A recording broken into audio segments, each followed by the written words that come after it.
Okay, तो next question हमारे पास आया है कैपेसिटर का। काफ़ी इजी सा क्वेश्चन है, बस आपको सीरीज पैरेलल के बारे में पता होना चाहिए कि कब कैपेसिटर्स को सीरीज में लेना है और कब उनको पैरेलल में, और इक्विवेलेंट का फार्मूला क्या होगा। तो यहाँ पर जैसे ही बैटरी है तो कुछ चार्ज इधर जाएगा और कुछ चार्ज ऊपर जाएगा, तो जो इनमें चार्जेस आएंगे वो सेम होगा, इसलिए C1 C2 C3 C4 तो सीरीज में होंगे। तो सीरीज के अंदर C इक्विवेलेंट कितना होता है, that is equals to C/N। ये कितने हैं 4, तो C/4। So answer will B 10/4 मतलब 2.5 माइक्रोफैराड। इन सभी ऊपर वालों का कैपेसिटेंस हो गया। नीचे वाले का कैपेसिटेंस तो हमें दे ही रखा है 2.5, तो इसका मतलब इक्विवेलेंट सर्किट मेरे पास बना, ऊपर तो हो गया 2.5 सभी C1 C2 C3 C4 का इक्विवेलेंट, और नीचे ये है C5 एंड ये लगी हमारे पास battery, this is also this 50 volt की।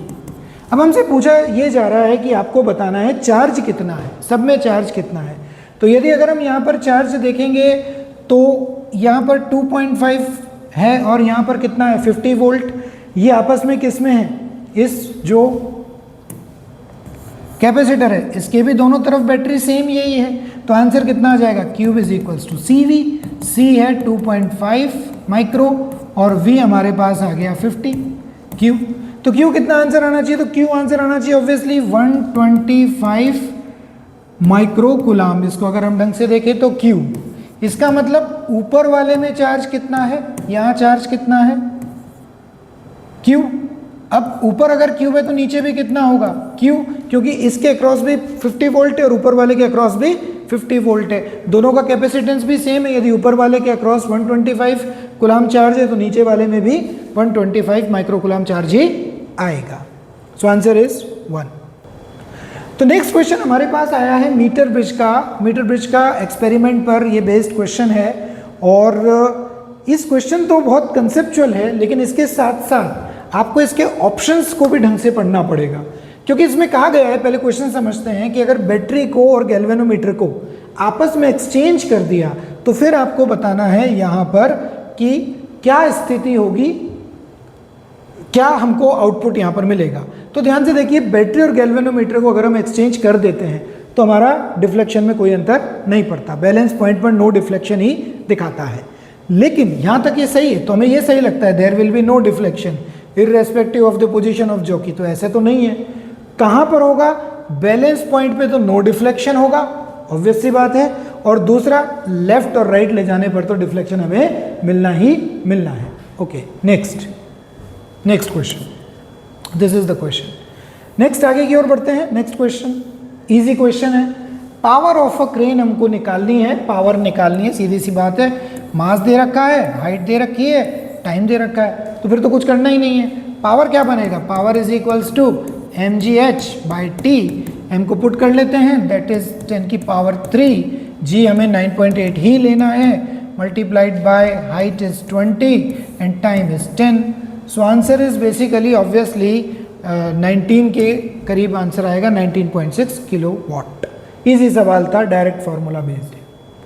यहाँ जो अब हम क्वेश्चन हमारे सामने आ रहा है वो बेसिकली पूरा आपका चेक करेगा कि आपने पूरा जो चैप्टर है प्रॉपर्टीज ऑफ मैटर, उसमें हर एक चीज़ को किस तरह अलग अलग समझा है।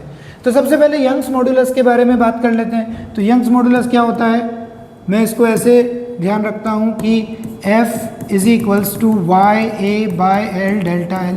मुझे Y निकालना है तो that is FL upon A delta L। क्या ये किसी से मैच करता है, जी बिल्कुल ये मैच कर रहा है सेकंड वाले से। इसी तरीके से अगर हम बात करें बल्क मॉड्यूलस की बात कर लेते हैं, क्योंकि वो ज़्यादा हम जानते हैं, that is equals to P, actually में delta P, and that is delta V/V and negative में। तो इसका आंसर हमारे पास बनेगा -PV अपॉन डेल्टा V। क्या ऐसा कुछ ऑप्शन है, -PV डेल्टा V? बिल्कुल साहब, ये ऑप्शन हमारे पास आ गया बल्क मॉड्यूलस का, यानी कि A तो है सेकेंड एंड C है फोर्थ, तो हमारे पास ये आंसर आ गया, हम D भी यस। तो इस प्रकार से हमें दो को ही सॉल्व करने से आंसर निकाल के हम दिखा सकते हैं। नेक्स्ट क्वेश्चन, कॉनकेव लेंस हमको दे रखा है, एक कॉनकेव लेंस हमको दे रखा है इस प्रकार से, और a ray of light emanating from the object parallel to principal axis। तो एक प्रिंसिपल एक्सिस लेते हैं और लाइट कैसे आ रही है, पैरेलल आ रही है, ठीक है साहब। उसके बाद क्या हुआ, हमको ये बताना है अब क्या होगा। तो आप जानते हैं वैसे कॉनकेव क्या होता है, इट्स अ डाइवर्जिंग लेंस, आपको डाइवर्ज कर देता है और डाइवर्ज करने के बाद ये जो रे होती है पीछे, इसको हम लेते हैं और ये सेकंड फोकस के ऊपर, बेसिकली सेकंड फोकस ये है, इसके ऊपर आकर के ये मिलती है, ठीक है। तो आइए देखते हैं क्या ऑप्शन हो सकते हैं। Emerges parallel to principal axis, नहीं भाई ये तो सही नहीं है। एपियर्स टू डाइवर्ज, बिल्कुल ठीक है। फ्रॉम द फर्स्ट प्रिंसिपल, पर फर्स्ट प्रिंसिपल से तो नहीं है। पासेस थ्रू 2f, ये भी नहीं हो सकता। पासेस थ्रू सेकंड प्रिंसिपल, हाँ, लेकिन ये पासेस है, पासेस नहीं होती है बल्कि अपीयर टू पास होती है, पास थोड़ी ना हो रही है, वो तो सीधी चली गई। तो यहाँ पर अपीयर टू पास होता तो ये सही होता, इसलिए ये ऑप्शन भी गलत है। तो डाइवर्स तो हो ही रही है, देयरफॉर ऑप्शन हमारा ये रहेगा, क्योंकि वो डाइवर्स तो हो रही है। नेक्स्ट क्वेश्चन हम लेते हैं। तो नेक्स्ट क्वेश्चन हमारे पास, फिगर हमारे पास नहीं है, ये कोई दिक्कत नहीं है, मैं इस पूरे फिगर को बना लेता हूँ। कुछ इस प्रकार से फिगर है। Okay, a thin wire of length L and linear mass density M is bent into a circular ring, यानी एक सर्कुलर रिंग हमने बनाई है with centre C। Centre C यहाँ पर हमें गिवन है। Find the moment of inertia of the ring about the axis y dash. ये एक रिंग है, पहली बात तो रिंग है, तो मैंने इसकी रेडियस क्या मान ली भाई, r मान ली। और इसका मेरे को क्या पता करना है, मोमेंट ऑफ इनर्शिया इस एक्सिस के अबाउट। तो मैं सबसे पहले ये देख लेता हूँ कि ये जो एक्सिस होती है, ये this is centre of mass से पास होती हुई एक्सिस, लेकिन ये कैसी है, ये डायामेट्रिक एक्सिस, डायामेट्रिक। तो यहाँ पर mr² काम नहीं करेगा, डायामेट्रिक एक्सिस पे कौन सा लगता है, दैट इज mr²/2। लेकिन हमें इस पे नहीं, इसके पैरेलल है y डैश। ये दोनों एक्सिस, ये जो y डैश है इस ICM के पैरेलल है, तो हमें यहाँ पर कौन सी थ्योरम लगानी पड़ेगी, पैरेलल एक्सिस थ्योरम। तो यहाँ पर हमारे पास y डैश हो जाएगा ICM प्लस md²। d को क्या ले लेंगे, radius. So answer will B mr²/2 plus mr²। So answer is 3/2 mr² y dash. ये मेरा m क्या है, ये मेरा m है मास, ध्यान रखिएगा, मास ऑफ द रिंग। ये मेरा m क्या है, ये मेरा m है लीनियर मास डेंसिटी, यानी यहाँ जो स्मॉल m है वो है मास बाय लेंथ। तो मास कितना है, मैंने मान लिया जाए कैपिटल M ले लिया है, और लेंथ कितनी है साहब, 2πr। तो कैपिटल M को मैं क्या लिख सकता हूँ, small m into 2πr। Put कर देते हैं यहाँ पर, y dash is equals to 3/2। Mass को हमने पुट कर दिया है, m linear mass density 2πr into r²। क्या ये ऑप्शन है, नहीं, क्योंकि ऑप्शन के अंदर हमें r तो दे ही नहीं रखा। फिर क्या करेंगे भाई, टोटल वायर की लेंथ कितनी थी L, और हमने उसको क्या बना दिया, रिंग। इसका मतलब जो रिंग का सरकमफेरेंस है दैट इज 2πr, वो होना चाहिए टोटल वायर की लेंथ के बराबर, यानी L के बराबर। तो r मेरे पास आ गया L/2π, ये मैं वहाँ पर रख दूंगा। सो answer is 3/2 into m into 2πr³ है, तो इसका क्यूब करेंगे तो L3/8π³। तो देखें ये किससे मैच कर रहा है, यहाँ पर आ गया 4 ऊपर है और नीचे यहाँ 2 बचा, तो आंसर आएगा मेरे पास 3/8ml³ 3ml³ 8π²। Yes, option 1 is the correct answer. Next question. Okay, next question देखते हैं। नेक्स्ट क्वेश्चन डिपेंड करता है, हमें एक मेटेलिक क्यूब दे रखा है, मास इसका गिवन है और इसकी साइड लेंथ भी हमें गिवन है, और हमें इसका क्या निकालना है, सिग्निफिकेंट फिगर में डेंसिटी निकालनी है, प्रॉपर सिग्निफिकेंट फिगर में। सिग्निफिकेंट फिगर का क्वेश्चन है, तो डेंसिटी कितनी हुई भाई, तो डेंसिटी का फार्मूला तो सिंपल है साहब, मास बाय वॉल्यूम। मास हमको गिवन है क्या, बिल्कुल गिवन है साहब, 5.580 एंड वॉल्यूम हमको गिवन होती है ए क्यूब यानी कि लेंथ का क्यूब। तो लेंथ कितनी है 9, लेकिन सेंटीमीटर में बॉस, तो 10⁻⁻² का क्यूब। इस हिसाब से हमारे पास आंसर आएगा 5.580 एंड 9 क्यूब इंटू 10⁻⁻6। जब इसको सॉल्व करेंगे तो आंसर निकल कर आता है 7.653 इंटू 10⁻³ हमारे पास आंसर यहाँ पर निकल कर आता है। लेकिन हमें तो बेस्ट किस में बताना है, हमें बताना है सिग्निफिकेंट फिगर में, प्रॉपर सिग्निफिकेंट फिगर में।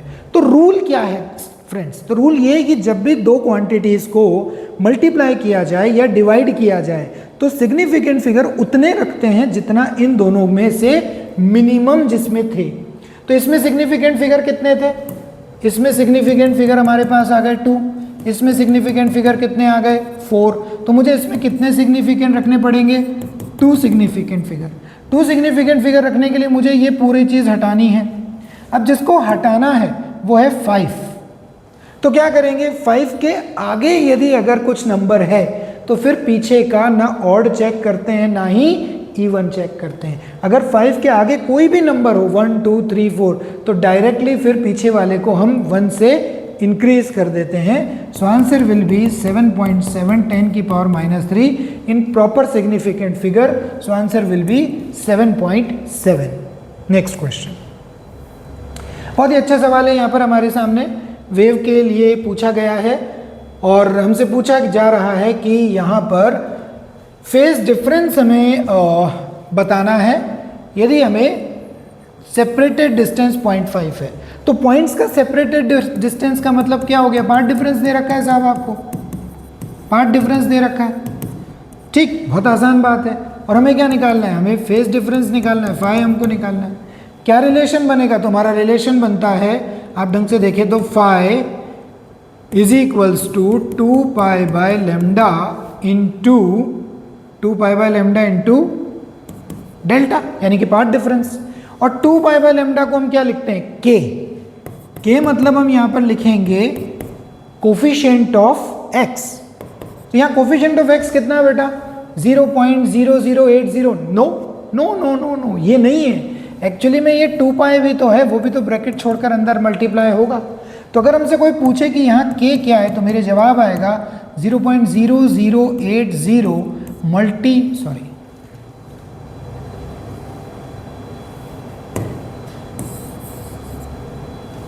तो कोई हमसे पूछे कि यहाँ पर k क्या होगा तो हम जवाब देंगे k is equals to 2π multiplied by 0.0080। ध्यान रहे सेंटीमीटर के अंदर हम इसको लेने वाले, सेंटीमीटर इनवर्स में हम इसको लेने वाले हैं। दिस इज सेंटीमीटर इनवर्स, ध्यान रखिएगा, ठीक है। आसान सी बात है, कोई दिक्कत नहीं है हमारे को यहाँ पर। अब हमको जो लिखना है इस फॉर्मूले में पुट कर देते हैं वैल्यूज। तो फाई इज इक्वल्स टू के कितना है? 2π मल्टीप्लाइड बाय 0.0080, नीचे मैंने सेंटीमीटर में ले लिया, और पाथ डिफरेंस कितना है मेरे पास? 0.5, और ये हो गया 10⁻²। तो इस हिसाब से अगर हम आंसर देखेंगे तो हमारा आंसर यहाँ पर आएगा, कितना आंसर आना चाहिए? 2 से 2, and this answer will be 0.8π। 0.8π check कर लीजिए, 0.8π, ठीक, fourth option. Next question ray optics का बढ़िया क्वेश्चन है। इसमें भी कंसेप्ट के बारे में अगर आपको पता है तो जल्दी हो जाएगा। तो यहाँ पर हमको देखना है कि एक लाइट है, प्रिज्म से पास कर रही है। प्रिज्म के अंदर जो खास लाइन ये है कि the refracted ray is parallel to the base, means this refracted ray and base are parallel. तो जब कभी भी रिफ्रैक्टेड रे और बेस आपस में पैरेलल होती है तो यही कंडीशन होती है फॉर मिनिमम डेविएशन। और जब भी मिनिमम डेविएशन होता है हमेशा याद रखिए कि आई और ई आपस में इक्वल होते हैं। अब हमें क्या निकालना है? हमें निकालना है डेविएशन। तो del is equals to I plus E minus A, ठीक है। अच्छी तरह से पता है हमको आई कितना लेते हैं, हमें आई कितना दे रखा है? आई हमको दे रखा है 50। तो यहाँ पर हो जाएगा आई भी 50 और हमारा ई भी 50 माइनस ए कितना है, ए दे रखा है 60 डिग्री। सो एक्चुअली में डेल हमारे पास बनेगा 40 degree. So answer will B 40 degree. Next question, तो नेक्स्ट क्वेश्चन हम लेकर के आए हैं सिंपल पेंडुलम से। टाइम पीरियड टी है और आपको काइनेटिक एनर्जी के बारे में कौन सा ग्राफ फॉलो होता है बताना है। तो देखिए इसको आप ऐसे समझें कि हम जानते हैं x कितना होता है, a साइन ओमेगा टी। तो वेलोसिटी कितनी हो गई, इसका डिफरेंशिएशन, तो इसका साइन का कितना हो गया cos, t का कोफिशिएंट भी गुणा हो जाता है और हमको चाहिए क्या चाहिए, kinetic energy, that is equals to half m v square, तो half m omega square a square cos square omega t। यानी ये जो ग्राफ है ये कॉस स्क्वायर ओमेगा t का होना चाहिए। क्या इसमें कुछ है, नो, कॉस का कोई ग्राफ नहीं, ऊपर से कोई भी चालू नहीं होता है। तो फिर क्या करें, तो फिर ज़रूरी थोड़ी कि x हमारा साइन ही हो, x तो हमारा कॉस भी हो सकता है। तो x is equals to a cos omega T, differentiate करेंगे तो minus omega a sine omega T. हमको क्या चाहिए, हमको काइनेटिक एनर्जी चाहिए, तो kinetic energy is equals to half m v square, तो half m omega square a square sine square omega T. क्या अब मेरा काइनेटिक एनर्जी किसका ग्राफ आया, साइन स्क्वायर ओमेगा टी का। हमको साइन का ग्राफ तो पता है डियर स्टूडेंट्स, ये साइन का ग्राफ है, लेकिन हमको साइन स्क्वायर ओमेगा टी का ग्राफ चाहिए। यानी ग्राफ नीचे नहीं जाना चाहिए, सिर्फ पॉजिटिव वैल्यूज ही रखनी चाहिए। तो ये सही है, तो ये सही है, कोई दिक्कत नहीं। ये नीचे नहीं जाना चाहिए, ऊपर, ये सही है, कोई दिक्कत नहीं, नीचे नहीं जाना चाहिए, ऊपर। तो what will be this, this graph is third. Simple question.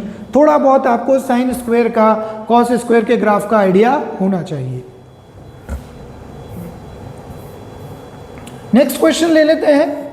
Next question terminal potential का है। आपको ट्रेवर्सिंग भी अगर आती है तो आप आराम से इस टर्मिनल पोटेंशियल के क्वेश्चन को कर सकते हैं।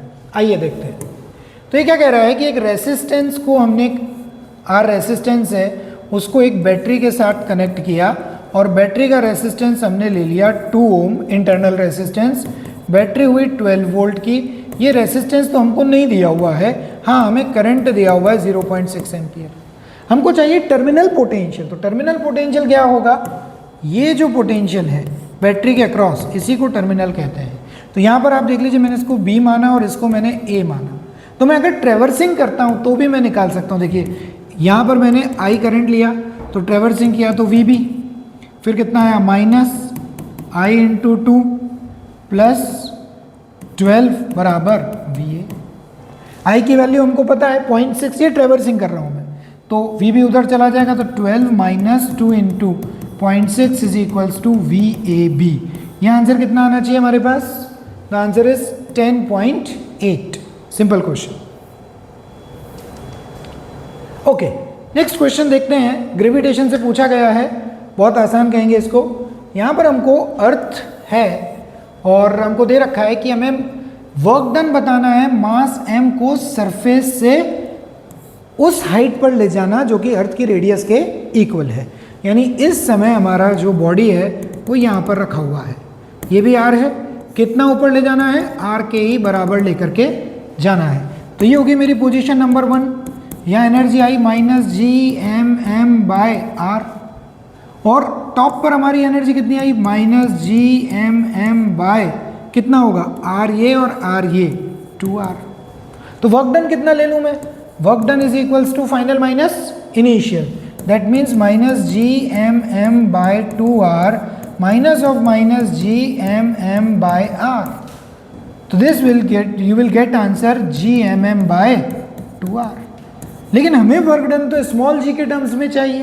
तो स्मॉल g के टर्म्स में कैसे लेकर आए, ऊपर भी r लगा दो, नीचे भी r लगा दो। और हम जानते हैं कि GM बाय r स्क्वायर एक तरफ ले लो और MR ऊपर की तरफ ले लो और नीचे 2 ले लो। तो ये कितना हो जाएगा साहब, GMR by 2। So answer is MGR by 2। Next question, ये बहुत ही आसान सा सवाल है, इसमें तो कुछ करना ही नहीं है। इलेक्ट्रिक सप्लाई है, हमने इतना का सप्लाई किया, यानी जो हमने सप्लाई दी है वो इतना दी है, और वर्क कितना हुआ है, वर्क हमारे पास हुआ है 75 वॉट के अंदर सारे काम चल रहा है। तो हमें रेट ऑफ इंटरनल एनर्जी चाहिए। हम जानते हैं कि इंटरनल एनर्जी कितना हो गया, कितनी सप्लाई करी माइनस कितना वर्क हमने किया। So answer is 100 minus 75 is equals to 25 joule पर सेकेंड और 25 वॉट। थर्ड ऑप्शन, कोई दिक्कत इसमें नहीं है। नेक्स्ट क्वेश्चन, ये भी एक अच्छा सवाल है, थोड़ा सा आपको लंबा लेकर के जाएगा। अ room heater is rated 400 what. कितना वॉट कर दिया हमने, 400 what.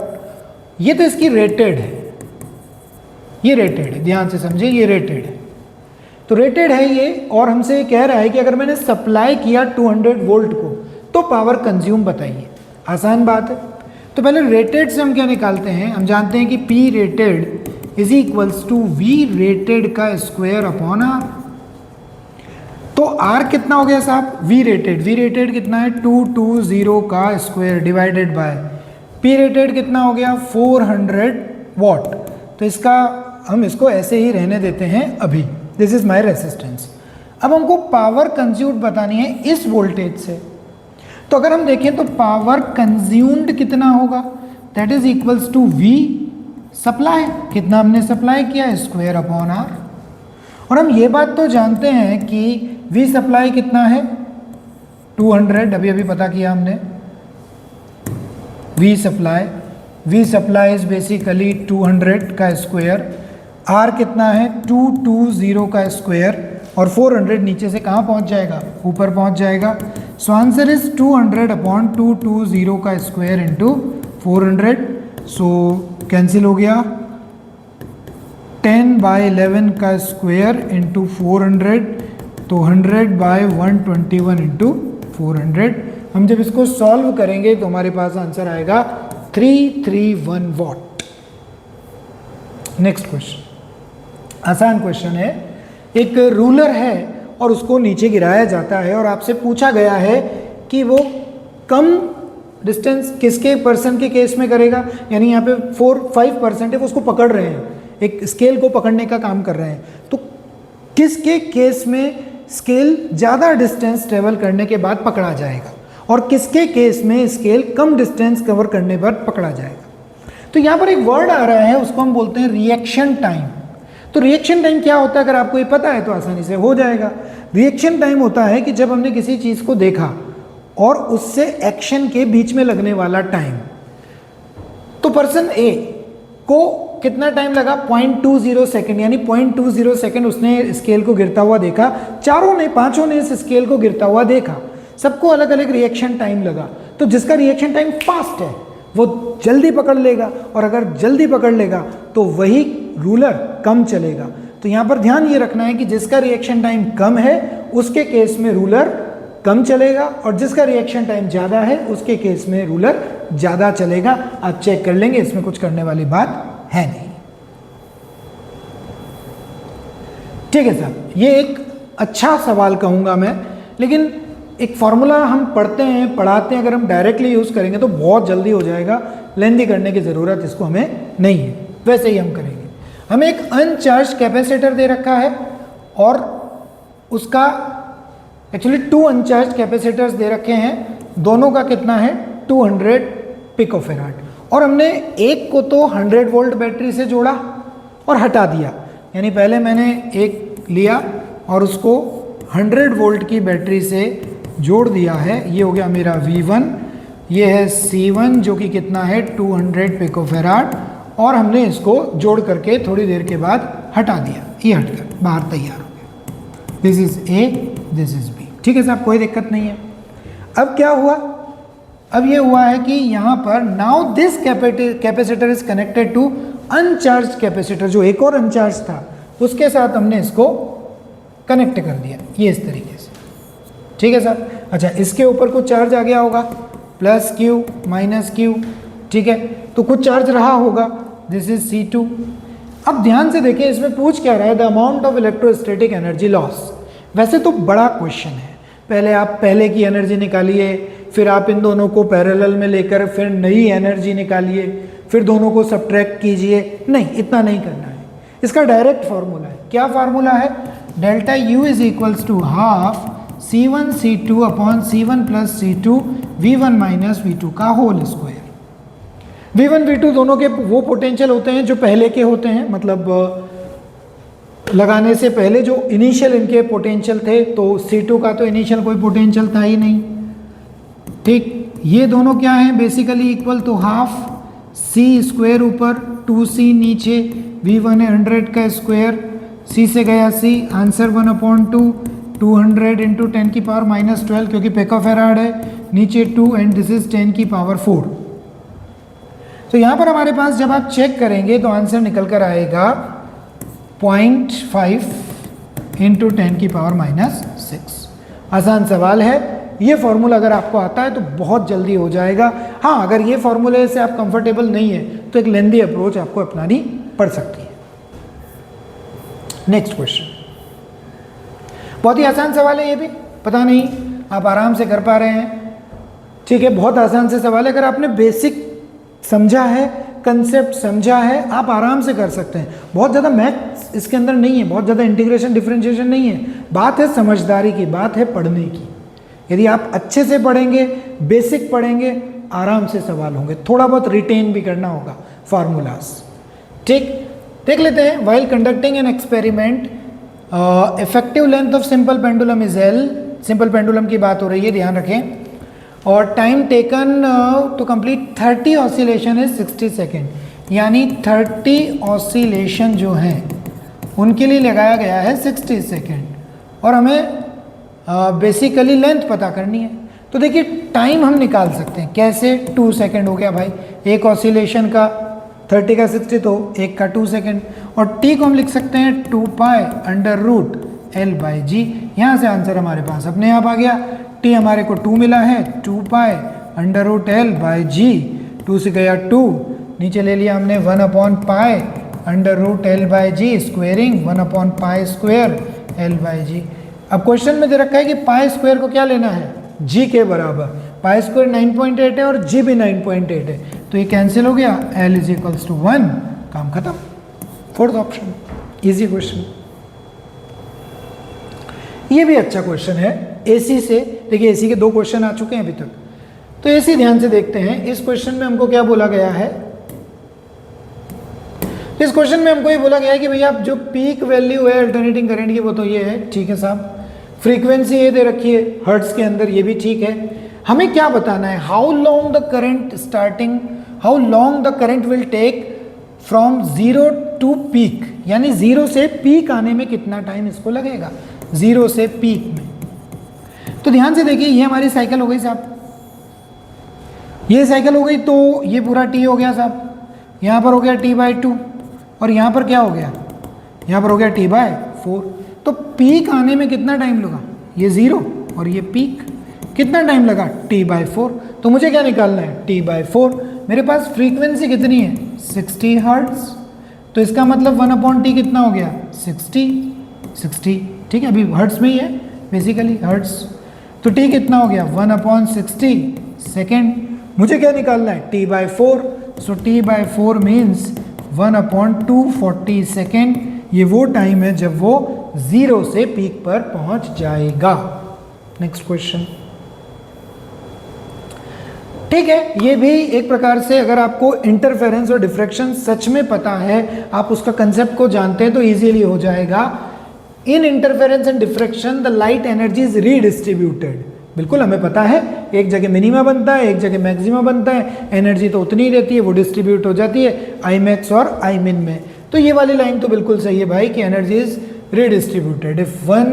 if it reduces one region, produces dark fringe, if increases in a region then it produces bright fringe। ये ऑलरेडी हम डिस्कस कर चुके हैं, ठीक है। ए को पढ़ते हैं, there is no gain no loss, this phenomena is consistent with principle of conservation of energy। बिल्कुल ठीक बात है सर। नेक्स्ट क्या कह रहा है? Diffraction interference are characteristics exhibit only by light. नहीं, डिफ्रैक्शन तो हमने साउंड का भी पढ़ा ही है, ठीक। So A is true but B is false। Next question, friction का क्वेश्चन है, अच्छा क्वेश्चन है, बहुत ही आसान सा है, अगर थोड़ा सूडो से करेंगे तो जल्दी आसान हो जाएगा, अदरवाइज दूसरे तरीके से भी इनर्शियल फ्रेम से भी कर सकते हैं, नॉन इनर्शियल फ्रेम से भी करेंगे। मैं नॉन इनर्शियल को यूज़ करूँगा। आइए देखते हैं। तो क्वेश्चन कहता है कि साहब एक ब्लॉक है 15 किलोग्राम का और स्टेशनरी ट्रॉली पर ये ब्लॉक रखा हुआ है। ये ऐसा ब्लॉक मैंने बनाया और इस समय ये स्टेशनरी ट्रॉली है, ठीक है, मास m है ये यहाँ पर हमको म्यू भी गिवन है। अब हुआ यूं कि ये जो ट्रॉली है, keeping the static friction the bolly and drop is this, keeping the box stationary, यानी बॉक्स को स्टेशनरी बनाए रखते हुए, state the trolley the maximum acceleration with which the trolley can be moved, यानी अब ट्रॉली को कितना मैक्सिमम एक्सीलरेशन दिया जा सके कि ये मूव हो और जो बॉक्स है वो still at stationary on trolley रहे। तो यहां पर हम क्या करते हैं, मैं नॉन इनर्शियल से करता हूं, क्योंकि मेरा ये मानना है यदि अगर कोई बॉडी किसी एक्सीलरेटेड फ्रेम में है तो ज़्यादा बेटर है कि हमें नॉन इनर्शियल फ्रेम का कंसेप्ट लेके सूडो अप्लाई करना चाहिए। यह मेरा ऑब्जर्वर हो गया। कौन कौन से लगेंगे, नीचे mg, ऊपर नॉर्मल, तो सूडो किधर लगेगा, सूडो लगेगा इस दिशा में, कितना, m into a, let acceleration is basically a, mx तो हमें पता करना है, इसका एक्सीलरेशन कितना है a, इस दिशा में। इस ऑब्जर्वर के लिए इस ब्लॉक पर एक फोर्स माना जा रहा है ma, लेफ्ट साइड में, और ये ब्लॉक स्टेशनरी भी है, इसका मतलब कोई ना कोई एक फोर्स है जो इस ma को काउंटर कर रहा है, दैट इज फ्रिक्शन। तो कब तक ये ब्लॉक स्टेशनरी रहेगा इस पर्सन के रेस्पेक्ट में, जब तक कि ma मैक्सिमम फ्रिक्शन से छोटा है पर्सन के लिए। तो ये हो गया m इंटू ए, मैक्सिमम फ्रिक्शन कितना हुआ, म्यू इंटू mg, m से cancel m, a is less then mu g, so a is less then mu, कितना है बॉस, 0.12, ये कितना हो गया g, यानी 10 मान लेते हैं, so a is less than equal to 1.2 metre पर सेकेंड स्क्वायर। तो मैक्सिमम वैल्यू कितनी बनी भाई, ए को इससे लेस देन रखेंगे तो स्टेशनरी रहेगा, तो मैक्सिमम कितना रख सकते हैं, 1.2 मीटर पर second square is the answer. Next लेते हैं। ठीक है साहब, ये भी एक अच्छा क्वेश्चन है, सिंपल पेंडुलम का क्वेश्चन ले लेते हैं। ये देखिए 2 आ चुके हैं, तो क्या करेंगे, देखो यहाँ पर kinetic energy and potential energy of a simple pendulum is this, इतना जूल, यानी कि kinetic energy plus potential energy is equals to 0.02 joule. Speed of simple pendulum bob when it is an equilibrium position. तो याद करिए कि kinetic energy plus potential energy इतना है, और इक्विलिब्रियम पोजीशन पे क्या खास बात है, इक्विलिब्रियम पोजीशन, इसकी खास बात ये होती है कि यहाँ पर वेलोसिटी तो होती है साहब मैक्सिमम, तो काइनेटिक एनर्जी भी यहाँ क्या होती है, मैक्सिमम, ठीक, और पोटेंशियल एनर्जी यहाँ क्या होती है, मिनिमम। और हमें पता है कि यहाँ पर अगर पोटेंशियल एनर्जी मिनिमम है और 0 होती है, तो जितनी भी टोटल एनर्जी है वो पूरी की पूरी क्या बनेगी, so complete total energy is equal to kinetic energy. कहाँ पर, एट इक्विलिब्रियम। अब ये बताइए कि टोटल एनर्जी कितनी है, अरे तो टोटल एनर्जी तो पोटेंशियल एनर्जी और काइनेटिक एनर्जी का सम ही हुई, तो ये क्या है, total energy 0.02 is equals to kinetic energy maximum at equilibrium. तो that means 0.02 is equals to half M V square. ठीक है साहब, हमको क्या पता करना है, यस स्पीड ही पता करनी है, तो this is 0.02 into 2 divided by mass कितना दे रखा है हमको, मास, हाँ 20 ग्राम, सो 20 इंटू 10 की power -3 is equals to v square. We will get basically 1.41। आप देख लीजिएगा, यही आंसर आपके पास आ जाएगा 1.41। नेक्स्ट क्वेश्चन लेते हैं। यहाँ पर हमको क्या दे रखा है, ये मॉडर्न फिजिक्स का क्वेश्चन है और हमको बोला गया है कि the volume of nucleus is proportional to 1/3। ऐसे वॉल्यूम पूछ रहा है, या फिर a टू द पावर 1/3 या a, सीधी सी बात है, हम जानते हैं कि r is equals to r naught a की पावर 1/3 होता है न्यूक्लियस के केस में। तो बॉस वॉल्यूम कितनी हो गई 4/3 पाई आर क्यूब, यानी कि वॉल्यूम किसके प्रोपोर्शनल हो गई, इसके क्यूब के, यानी कि a की। इसका मतलब फर्स्ट तो रॉन्ग है, सेकंड सही है। The difference in mass of atom and it's nucleus is mass difference. नहीं, एटम और न्यूक्लियस के मास डिफरेंस तो नहीं होगा ना। मास डिफरेंस क्या होता है, रिएक्टेंट और प्रोडक्ट के बीच के मास का डिफरेंस। तो सी भी गलत हो गया। The difference in mass of nucleus and its constituents, बिल्कुल सही बात है। So answer is D, answer is B and D are true, A and C are false, answer is 1। यहाँ पर हमको क्या दे रखा है कि एंगुलर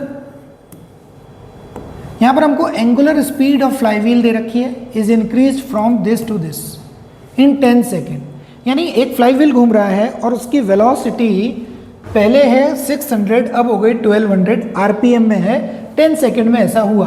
तो नंबर ऑफ रिवोल्यूशन हमको यहाँ पर बताने हैं। ठीक है भाई, तो नंबर ऑफ रिवोल्यूशन कैसे बताते हैं, यदि अगर मेरे को एंगल पता लग जाए तो 2πn रखूंगा और यहाँ पर n ही होता है मेरा नंबर ऑफ रिवोल्यूशंस। करेक्ट हो गई ये वाली बात। ठीक, तो my job is to find theta. अब थीटा कैसे निकाले, तो भाई थीटा के एस है एक तरीके, तो s is equals to u t plus half a t square. तो यहाँ पर हम लगाते हैं theta is equals to omega naught t plus half alpha t square. सब पता है लेकिन अल्फा तो गिवन ही नहीं है। तो अल्फा कितना होता है, अल्फा होता है omega minus omega naught by T, change in velocity upon time taken. तो यहाँ पर ओमेगा कितना है साहब, ये हो गया 1200 minus 600 divided by T, that means 1200 minus 600 divided by 10। ध्यान रहे this is RPM upon second. Correct, तो आंसर आया आपका 600 अपॉन 10। ठीक, अब देखो 1 आरपीएम कितना होता है, वो होता है 1 रिवॉल्यूशन पर minute.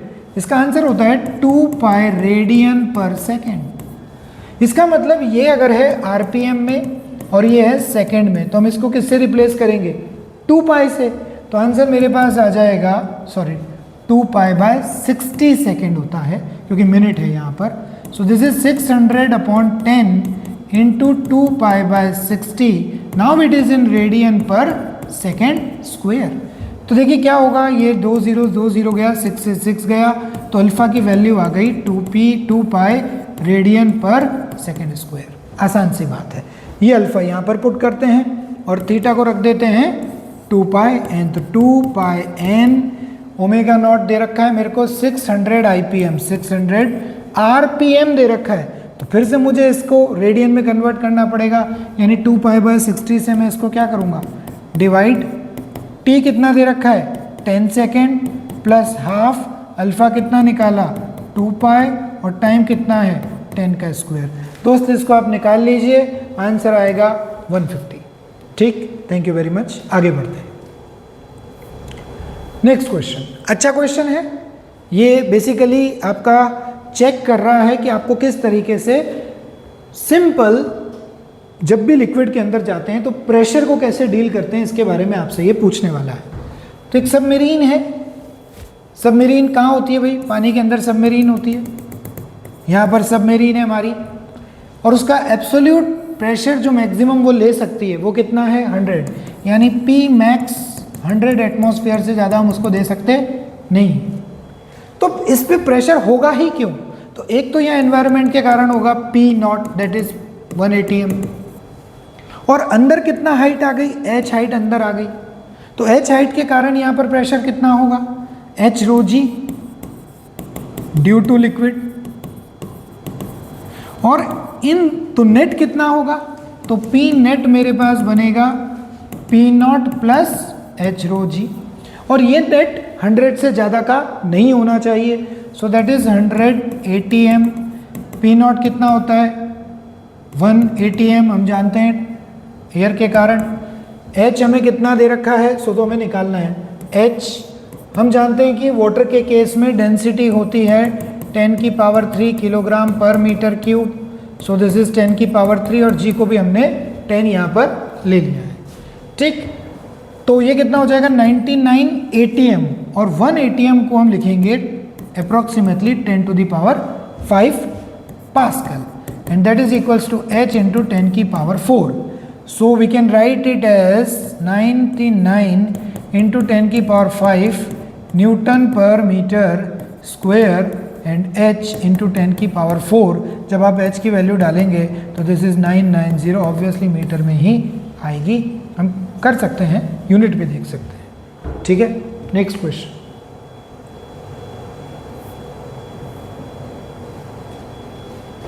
Okay, next question. Okay, next question भी इजी क्वेश्चन है. नेक्स्ट क्वेश्चन बहुत इजी क्वेश्चन है. ये क्वेश्चन क्या कह रहा है हमारे पास कि मेरे पास एक कंडक्टर है साहब, उसके अंदर इलेक्ट्रिक फील्ड जीरो होता है क्या? बोला हाँ. कंडक्टर में तो चार्जेस आगे रहते हैं, ऊपर रहते हैं, एक्सेस चार्जेस ऊपर रहते हैं. Electric field inside zero, yes. Electric field at the surface of charge conductor does not depend on its surface charge density. No, it depends. देखिए कैसे. जैसे ये मैंने एक कंडक्टर बनाया तो यहाँ पर चार्जेस पास पास होते हैं, यहाँ पर चार्जेस दूर होंगे, यहाँ पे चार्जेस थोड़ा पास होंगे. ऐसा क्यों हो रहा है भला? क्योंकि जो डेंसिटी है इज प्रोपोर्शनल टू 1/r, यानी रेडियस ऑफ कर्वेचर. जिसकी रेडियस ज़्यादा वहाँ पर डेंसिटी कम, जिसकी रेडियस कम वहाँ डेंसिटी ज़्यादा. और हमने ये भी देखा है कि जस्ट आउटसाइड जो इलेक्ट्रिक फील्ड होता है that is equals to sigma upon epsilon naught. तो electric field is depend upon sigma. So ये स्टेटमेंट ही गलत हो गया है. The interior of charge conductor can have no excess charge in this static situation. ठीक है भाई. At the surface of charge conductor the electric field must be normal. बिल्कुल साहब. The electrostatic potential is zero. No, potential zero नहीं होता है, वो तो कांस्टेंट होता है. So answer is A C D, third answer. Modern physics का क्वेश्चन आसान है क्या? बिल्कुल आसान है. थोड़ा सा कंसेप्ट पता होना चाहिए कि थ्रेशोल्ड वेवलेंथ क्या है और थ्रेशोल्ड फ्रीक्वेंसी और थ्रेशोल्ड वेवलेंथ में अंतर क्या है. तो यहां पर देखेंगे कि हमारे पास वर्क फंक्शन दे रखा है 6.6. ठीक है, और हमको बोल रखा है कि इसमें से कौन सी ऐसी वेवलेंथ है जिन पर की फोटो इलेक्ट्रिक इफेक्ट हमको देखने में नहीं मिलेगा. तो हम सबसे पहले क्या जानते हैं, हम एक काम करें कि थ्रेशोल्ड वेवलेंथ निकाल लें. और हम जानते हैं कि जो भी वेवलेंथ यदि कोई भी वेवलेंथ ग्रेटर देन होती है थ्रेशोल्ड से, so for these wavelength no photo electric effect. इतना सा ध्यान रखना है. तो लैम्डा नॉट निकाल लेते हैं. कैसे निकालेंगे? देखिए एक और बात कि अगर इलेक्ट्रॉन वोल्ट में हमको दे रखा है तो कैलकुलेशन आसान बनाने के लिए हम लिख सकते हैं कि energy is equals to 12400 upon lambda. इसको हम एंगस्ट्रॉम में लेते हैं, इसको इलेक्ट्रॉन वोल्ट में लेते हैं. तो यहाँ पर E कितना है? 6.6 12400 अपॉन लैम्डा. और अगर हम इसको नैनोमीटर में निकालेंगे तो आंसर हमारे पास मैंने कैलकुलेट किया हुआ है, वो करीब करीब आ जाएगा 187 नैनोमीटर अप्रॉक्स. अब जो ये है लैम्डा नॉट, तो जो वेवलेंथ इस 187 से ज़्यादा है उनके लिए नो फोटो इलेक्ट्रिक इफेक्ट. तो 187 से ज़्यादा तो एक ही है, 200. आंसर आ गया. तो क्या क्वेश्चन इजी है? हाँ भाई इजी है. थोड़ा सा अगर हम कंसेप्ट्स को ध्यान में रखते हैं इजी है. तो अब बहुत ज़्यादा डिटेल, बहुत ज़्यादा रट्टा मारने की ज़रूरत नहीं है. कंसेप्ट समझ लीजिए, इजी हो जाएगा. हाँ, कैलकुलेशन अब आपकी अच्छी होनी चाहिए. ठीक, बस कैलकुलेशन की गलती इस पेपर में अगर नहीं है स्टूडेंट्स तो आपका अच्छे नंबर आएंगे ही आएंगे. अब क्या कहता है नेक्स्ट क्वेश्चन में? नेक्स्ट क्वेश्चन में कह रहा है कि first excited stage hydrogen atom है, उसमें एनर्जी है 3.4 इलेक्ट्रॉन वोल्ट. ठीक है साहब. फर्स्ट एक्साइटेड स्टेट मतलब n हो गया 2. ठीक है साहब. The radial distance of electron from hydrogen nucleus, यानी n इज टू 2 के केस में इलेक्ट्रॉन का रेडियल डिस्टेंस बताना है. तो इस एनर्जी से तो कोई लेना ही नहीं है. हाँ, इस एनर्जी से कोई लेना देना है नहीं. ठीक, तो हम रेडियस का फार्मूला जानते हैं 0.529 into n square by Z. Z का कोई मतलब नहीं है, हाइड्रोजन है, हटा देते हैं इसको. तो सिंपल बात कर लेते हैं। अच्छा, ये आएगा एंगस्ट्रॉम में, ध्यान रखें। सो answer is R is equal 0.529 गुणा n को रख दीजिए 4, और ये जब करेंगे तो आंसर आएगा 2.1 इंटू 10 की पावर माइनस 10 मीटर। ठीक, आसान सवाल।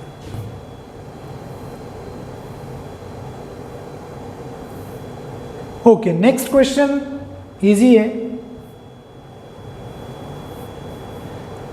सो द लास्ट क्वेश्चन हम यहां पर देखने वाले हैं। लास्ट क्वेश्चन हम देखेंगे तो क्या होगा।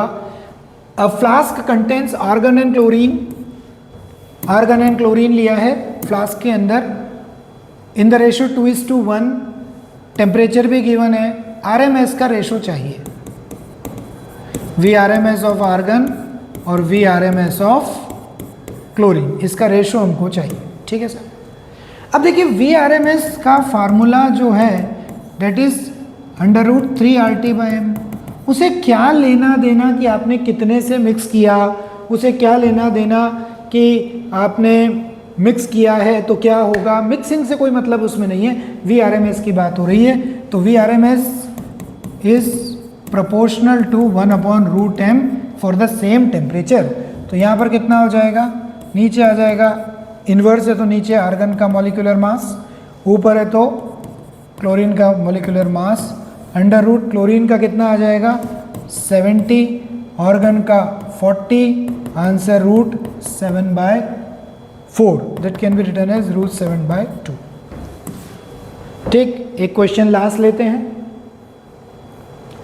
When the forward bias voltage across PN junction diodes increases above certain threshold, the diode current will increase. Yes, forward bias पे तीसरा सवाल है, ये देखिए, ये हो गया ऐसे।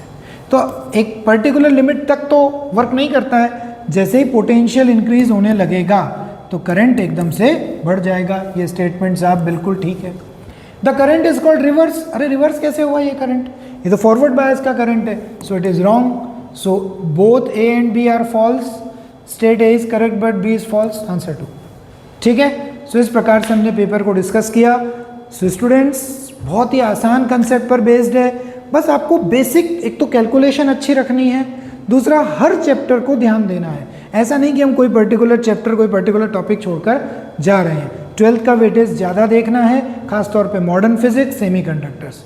ठीक है, तो इसी तरीके से सीखते रहिए, ज्वाइन करते रहिए हमारा ये चैनल, और साथ में हमारा इंस्टीट्यूट EMS, जो कि इसी प्रकार से इन्हीं कंसेप्ट्स को इन डिटेल पढ़ाता है और आपको ये समझाता है कि आखिर पेपर को कैसे कम टाइम में अटेम्प्ट करें, कैलकुलेशन कैसे फास्ट करें, और फिजिक्स के बेसिक्स को कैसे सीखें। रटना नहीं है, सीखना है, समझना है, अप्लाई करना है। तो ज्वाइन कीजिए EMS, Pratap Nagar, Jaipur. Thank you.